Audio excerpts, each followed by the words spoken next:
তো দেখো, আজকের আমি তোমাদের সামনে যে অঙ্কটা নিয়ে এসেছি 11 দ্বারা বিভাজ্যতার নিয়ম, এই নিয়ম তোমরা আগে কখনো দেখোনি। তো জাস্ট দেখে নাও এবং কয়েক সেকেন্ডে এই উত্তরগুলো কিন্তু করে আসতে পারবে। দেখো কি বলেছে, এই সংখ্যাটির সাথে ন্যূনতম কত যোগ করলে যোগফল 11 দ্বারা বিভাজ্য হবে। তোমরা সাধারণত কি করবে, সবকটা যোগ করে করে ভাগ করে দেখবে। সেটা করবো না, দেখো কিভাবে করছি।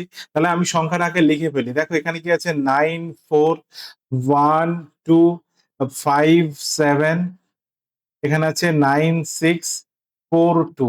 এবার কি করবে, এই সংখ্যাগুলো যে সংখ্যাটা দেওয়া আছে এটাকে দুটো করে পেয়ারে ভেঙে ফেলো। দেখো এ একটা পেয়ার, এ একটা পেয়ার, এ একটা পেয়ার, এ একটা পেয়ার, এ একটা পেয়ার। এবার এই পেয়ার গুলোকে 11 দিয়ে ভাগ করে ভাগশেষটা শুধু লিখবে।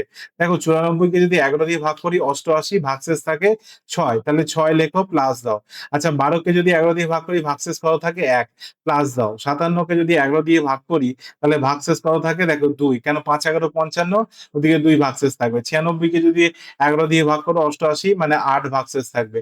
42 কে যদি 11 দিয়ে ভাগ করো কত ভাগশেষ থাকবে, না 9 থাকবে। এবং এই দুটোর যোগফল, এই কটার যোগফল কত, না 26। আচ্ছা বলো তো 26 এর পরে কত যোগ, 26 এর সাথে কত যোগ করলে 11 দ্বারা ডিভিজিবল সংখ্যা পাবো। দেখো 26 এর পরে যে 11 দ্বারা ডিভিজিবল সংখ্যা আছে সেটা হচ্ছে 33, মানে 26 এর সাথে আমাকে 7 যোগ করতে হবে।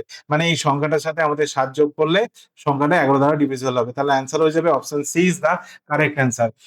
এই ভিডিওর সম্পূর্ণ ভিডিও দেখতে অবশ্যই আমার প্লে লিস্টে এর ভিডিওটা পুরো দেওয়া আছে, সেখানে গিয়ে তোমরা অবশ্যই দেখে নাও। যদি ভিডিওটা তোমাদের ভালো লাগে তবে চ্যানেলটাকে সাবস্ক্রাইব করে দিও, বন্ধুদের মধ্যে শেয়ার করো, আর বেল আইকনটা প্রেস করতে ভুলো না।